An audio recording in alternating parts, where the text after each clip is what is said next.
আসসালামু আলাইকুম, Sabina cooking house and blog থেকে স্বাগতম। আশা করি আল্লাহর রহমতে সকলে ভালো আছেন। আজকে আমি মজাদার ইলিশ মাছ ভুনা রেসিপিটি তৈরি করেছি। কিভাবে তৈরি করলাম তা আপনাদের সাথে শেয়ার করব। চলুন সবাই দেখে নিই কীভাবে মজাদার রেসিপিটি তৈরি করা হলো। আমি একটা আস্ত ইলিশ নিয়েছি, মজাদার রেসিপি তৈরি করব, পেঁয়াজ দিয়ে ভুনা করব। চলুন সবাই দেখে নিই কীভাবে এই মজাদার রেসিপিটি তৈরি করা যায়। প্রথমত আমি মাছটা কেটে নেব। আমি ইলিশ মাছটা কেটে নিয়েছি, দেখেন কত সুন্দরভাবে আমি কেটে নিয়েছি। এখন আমি এটা ভেজে নেব। চলুন সবাই দেখে নেই কীভাবে মজাদার রেসিপিটি তৈরি করি। গরম হয়ে চলে আসছে, এবার আমি তেল দিয়ে দেবো। বিসমিল্লাহির রহমানির রহিম।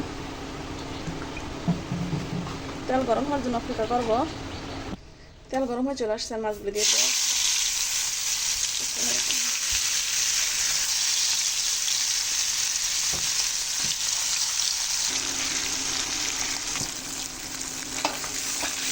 আমি দিয়ে দেবো সবগুলো মাছ এক এক করে।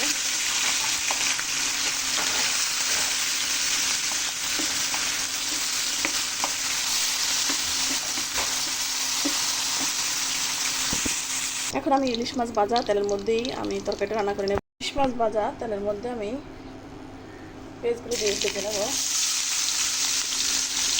পেঁয়াজ দিয়ে ভুনা আমার পেঁয়াজটা লালচে ভাব চলে আসছে। এবার আমি দিয়ে দেবো হলুদ গুঁড়া, মরিচ, দিয়ে দিচ্ছি লবণ, দিয়ে দিচ্ছি ধনিয়ার গুঁড়া, দিয়ে দেবো আদা রসুন। সর্বশেষ পানি কষানোর জন্য দিয়ে দিলাম কাঁচামরিচ। এখন তরকারিটা কত সুন্দর লালচে ভাব চলে আসছে। তরকারির মধ্যে জল দিয়ে দিয়েছি, আর একটু পরিমাণে বাড়িয়ে দিলাম।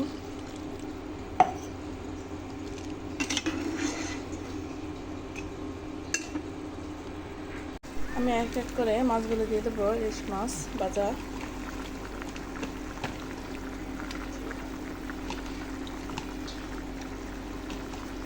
এবার আমি দিয়ে দেবো ধনিয়া পাতা,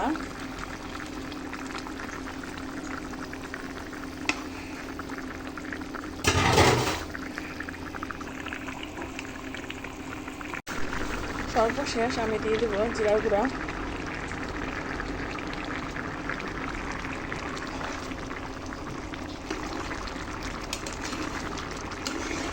এবার আরও 10 মিনিট চাল করে নেবো, তাহলে আমার রান্নাটা প্রায় শেষের দিকে।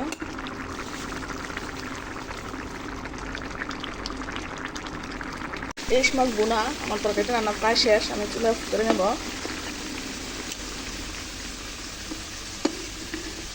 দেখেন কতটা সুন্দর ও লোভনীয় হয়েছে ইলিশ মাছ ভুনা। আলহামদুলিল্লাহ, রান্নাটা শেষ হলো। চলুন সবাই এবার পরিবেশন করে দেখি। আলহামদুলিল্লাহ, আমার ইলিশ মাছ ভুনার রেসিপিটি অবশ্যই আপনাদের ভালো লাগবে। কত সুন্দরভাবে আমি তরকারিটা রান্না করে নিয়েছি। দেখেন কতটা সুন্দর ও লোভনীয় হয়েছে আমার ইলিশ মাছ ভুনা। দেখেন, অবশ্যই আমার ভিডিওটি যদি আপনার ভালো লাগে থাকে অবশ্যই আমার চ্যানেলটাকে সাবস্ক্রাইব করবেন। সকলে আমার পাশে থাকবেন, সকলের জন্য দোয়া রইল। ফি আমানিল্লাহ, আল্লাহ হাফেজ।